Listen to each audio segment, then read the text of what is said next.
Welcome to Facts TV News, where everything is true. Prisoner shot while attempting to flee custody at KPH.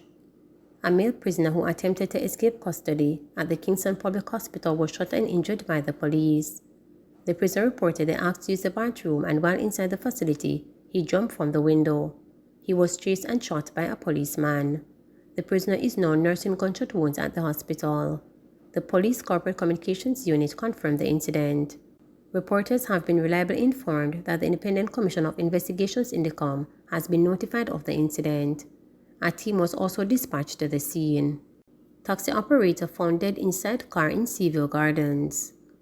A taxi operator was shot and killed on Red Sea Drive in Seaville Gardens in St. Andrew. He has been identified as 61-year-old Paul Tony Allen. The police report that around 10:30 p.m., explosions were heard in the area. Following checks, Allen was found slumped over the steering wheel of a Grey Toyota Probox motor car along a roadway. The body reported had what appeared to be gunshot wounds. Investigations are ongoing. Husband charged for murder of bedridden wife in Clarendon. The Clarendon police have charged a husband for the murder of his wife, which took place at their home on Toronto Terrace, Town housing scheme in Clarendon on Monday, July 4. Charged for murder of Pamela Gregory is 69-year-old Thaddeus Gregory. Reports are that about 7 a.m., Mrs. Gregory, who is bedridden, was at home with her husband and two grandsons. One of the grandsons was reportedly checking on her when he entered the room and saw her lying on the bed with blood coming from her neck. Mr. Gregory allegedly attacked the grandson with a knife when he tried to aid Mrs. Gregory, and a tussle ensued. The grandson managed to free himself and alerted neighbors, who called the police. The police responded and Mr. Gregory was taken into custody, where he later confessed to killing his wife. He was subsequently charged. Ocharaya's call center manager dies in car crash. 21-year-old Odain Fisher, a call center manager of Front Grove in Ochara, St. Anne, died from injuries he sustained in a motor vehicle crash on Ochara's bypass on Thursday, July 7. Reports from the Ochara's police are that about 2:50 a.m., Fisher was driving his 2007 Nissan Bluebird motor car when he lost control of the vehicle and crashed into a utility pole. Fisher was taken to hospital where he was pronounced dead. Popcorn sues government for defamation. Dancehall artist Popcorn, whose birth name is Andre Sutherland, has filed a defamation suit against the government of Jamaica over allegations made in a police press release of a drug-related conviction and arrest of the unruly boss in Barbados. The suit was filed Friday in the Supreme Court by prominent attorney at law Bert Samuels of the law firm Knight Jr. and Samuels. The Attorney General is named as the defendant. According to the claim, the Jamaica Constabulary Force on July 6 falsely, maliciously, and or without reasonable or probable cause published and or caused to be published a press release in which defamatory words were made of Sutherland in relation to an alleged marijuana conviction and cocaine arrest of the entertainer in Barbados. The suit states that Sutherland had never been arrested in Barbados or any other place for possession of cocaine, and his conviction in relation to marijuana was expunged in the Eastern Caribbean island. Sutherland is claiming general damages for defamation, interest, legal costs, and any further relief that the court may deem fit. The JCF has issued a release in response to allegations by Sutherland that the government of Jamaica placed a stop order against the entertainer, resulting in him being detained in the UK. 2 men arrested in St. James for lottery scamming. The St. James police arrested 2 men in separate anti-lottery scamming operations in the parish on Sunday, July 3rd and Wednesday, July 6. Charged with possession of identity information and possession of access device are 33-year-old Kemal Millis, a laborer of Central Avenue in Flanker, and 27-year-old Romario Williamson, and upholsterer of Providence Heights, both in St. James. Millis was arrested at his home on Sunday during a joint police-military operation where 2 cellular phones and lottery scamming documents were found in his possession and seized. On Wednesday, Williamson was arrested during an operation at his home where a cellular phone containing information of persons living overseas, as well as other lottery scamming documents, were also seized. Both men are waiting on their court dates. Francis urges fans to be patient with Clayton twins. Legendary Jamaican coach Stephen Francis has warned against heaping expectations on gifted, young talented such as the Clayton's twin, Tina and Tia, after reports surfaced of the Edwin Allen teenagers have decided to join the professional ranks at Francis's MVP track club based at the University of Technology.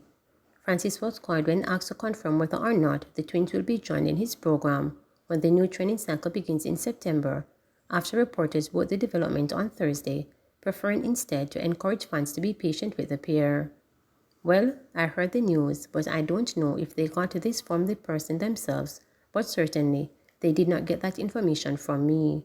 What I will say is that people should be very careful in planned expectation on kids, children, young ladies or young men who display extraordinary ability at relatively young ages, Francis told reporters.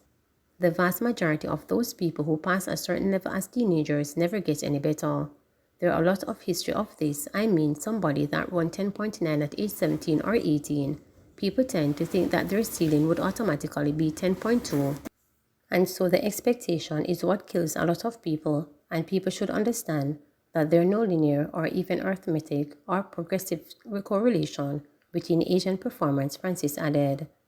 Tina Clayton, the world under-20 champion in the 100-meter, is considered to be one of the most exciting young sprinters on the planet and lowered her personal best to 10.96 seconds while competing at the National Junior Championships.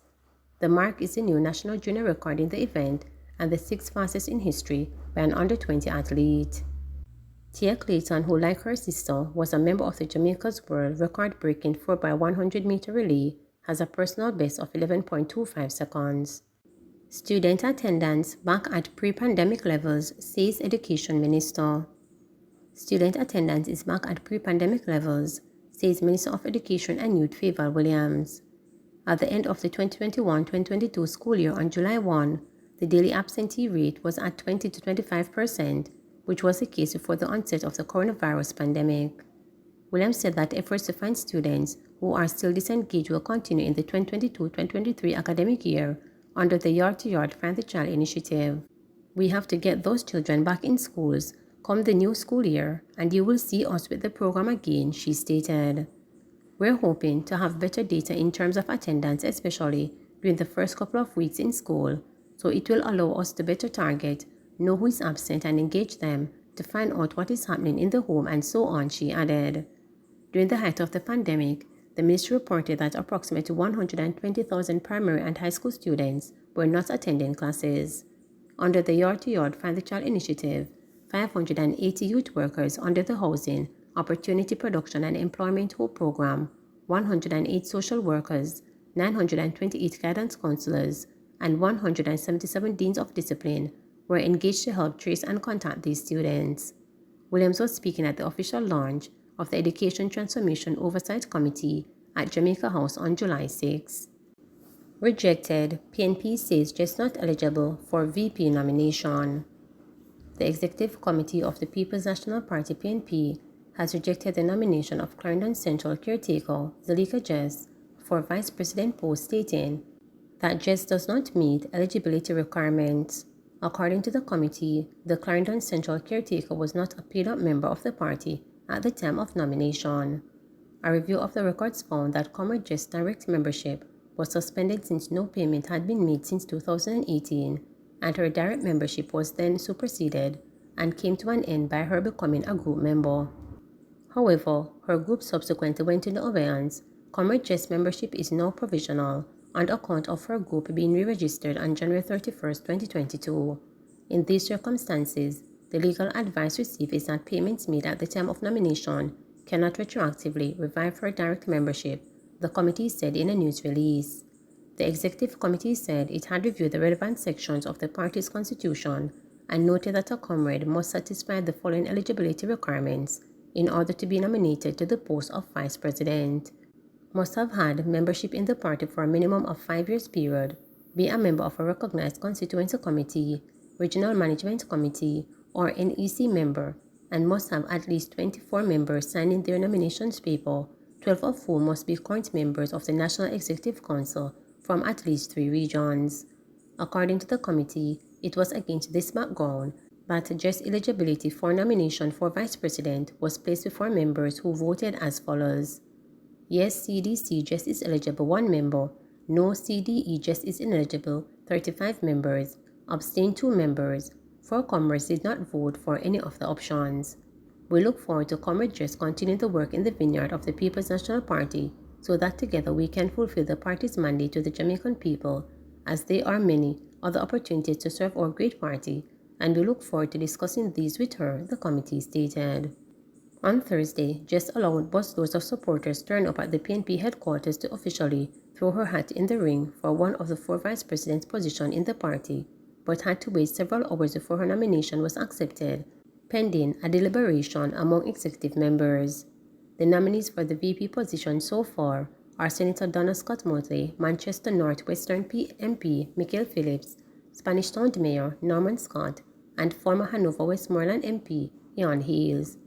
A Jess supporter told reporters that party executives were concerned that Jess's candidacy could potentially displace a loyalist of party president Mark Golden from the slate of VPs. Scott and Hales are believed to be loyal to Golden. Please remember to subscribe, like, share, and click the notification bell for daily updates.